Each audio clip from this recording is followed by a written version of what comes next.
Madam Speaker, I move that we open the period of sponsorship and debate on the proposed budget of the Mindanao Development Authority, the Southern Philippines Development Authority, and the Zamboanga City Special Economic Zone Authority.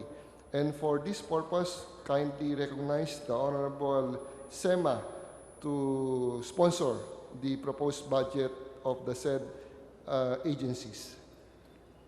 The Honorable Bai Sandra Sema of the 1st District of Maguindanao is hereby recognized to sponsor the budgets of the said agencies. Thank you, Madam Speaker.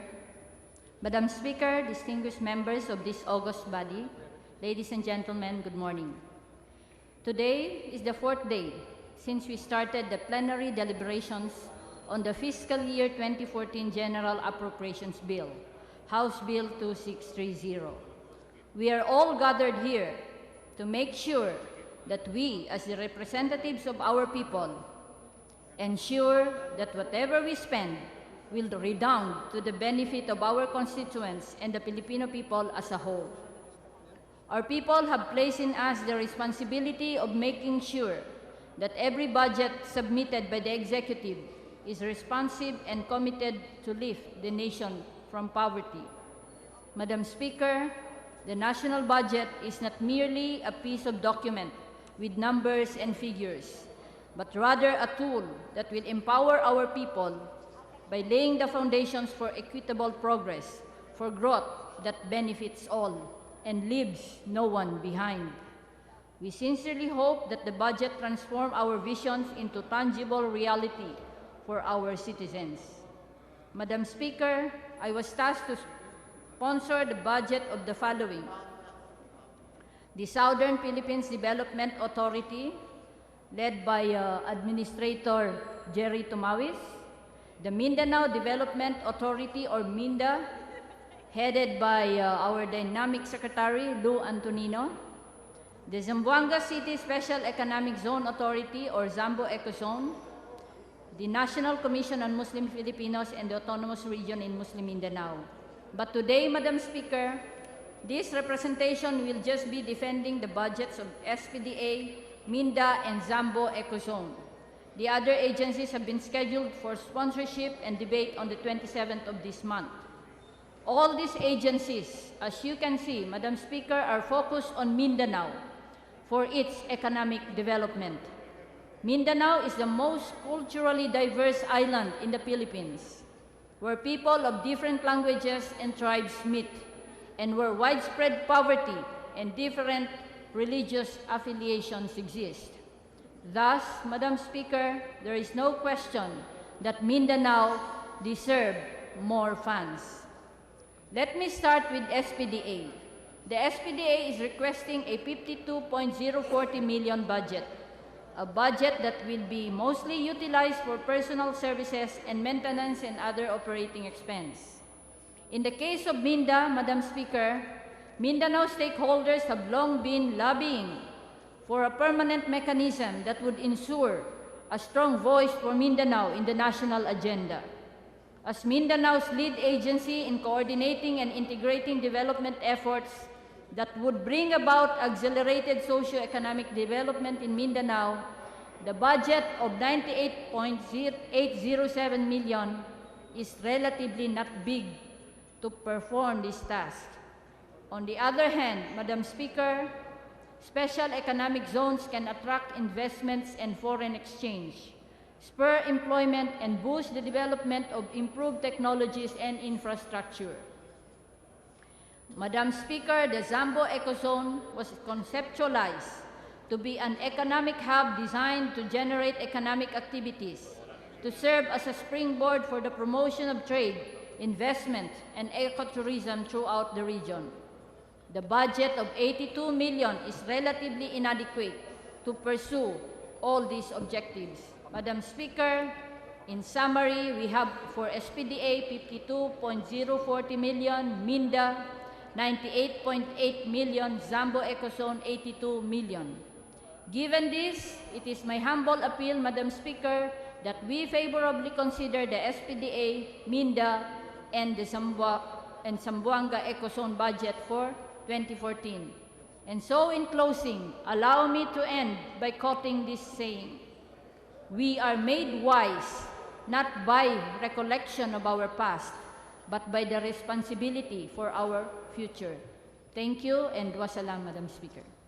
Marami pong salamat, Representative Bai Sandra Sema, Majority Floor Leader.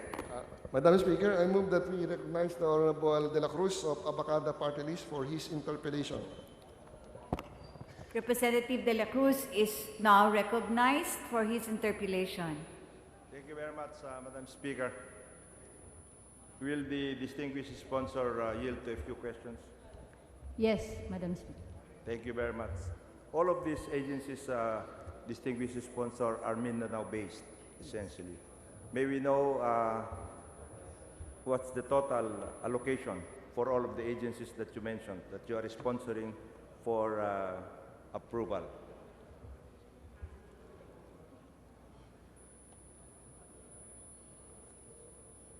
It's 232 million, Madam Speaker. 232 million, and we are talking about the Mindanao Development Authority. We are talking about the SPDA, Sambo Ecozone, Yeah. and you are talking only about 292 million, Your Honor. Yes, Madam Speaker.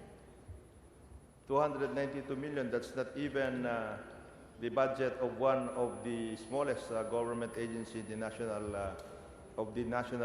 government offices.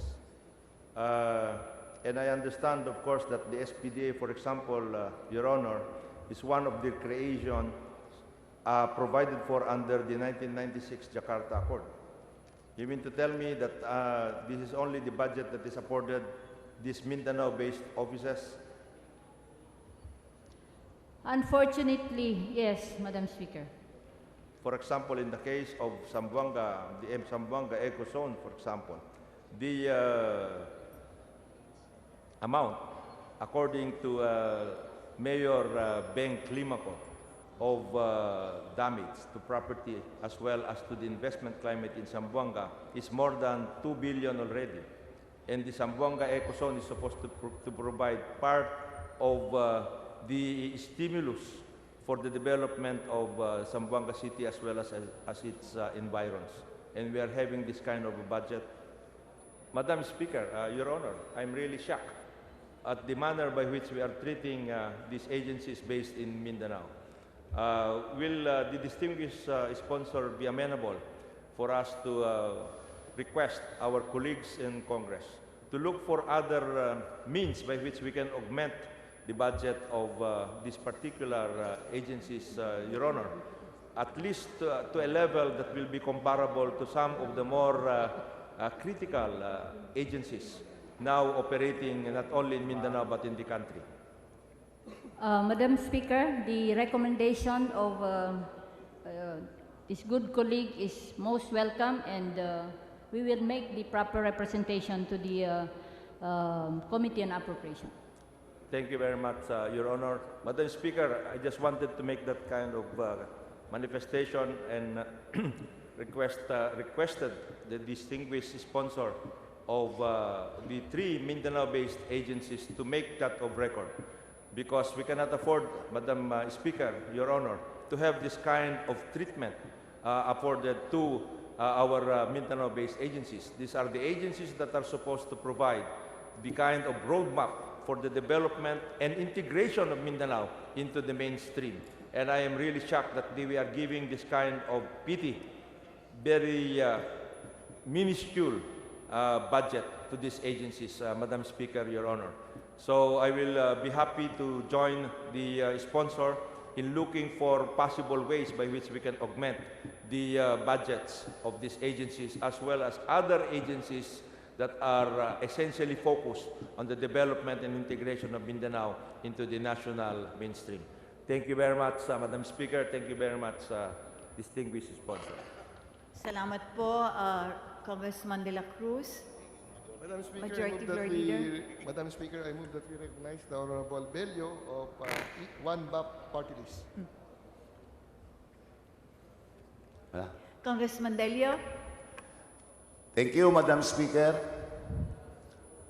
After the eloquent presentation of the Honorable Congresswoman Bai Sandra, I respectfully move, Madam Speaker, to terminate the interpellation of the budget of the three agencies, namely the Office of the Mindanao Development Authority, the Southern Philippines Development Authority, and the Zamboanga City Special Economic Zone Authority.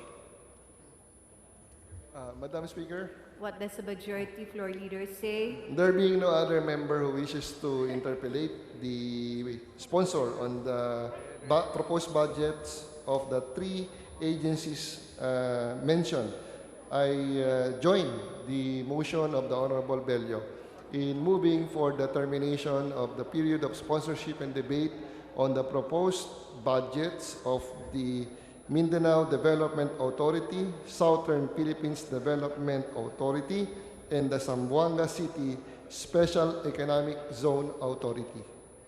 Is there any objection? The chair hears none. The motion to terminate the sponsorship and debate on the budgets of these three corporations or offices, the Mindanao Development Authority, the Southern Philippines Development Authority, and the Zamboanga City Special Economic Zone Authority is hereby terminated. Madam Yes, Speaker, Majority Floor Leader. I move that we suspend the session for a few minutes. Session suspended.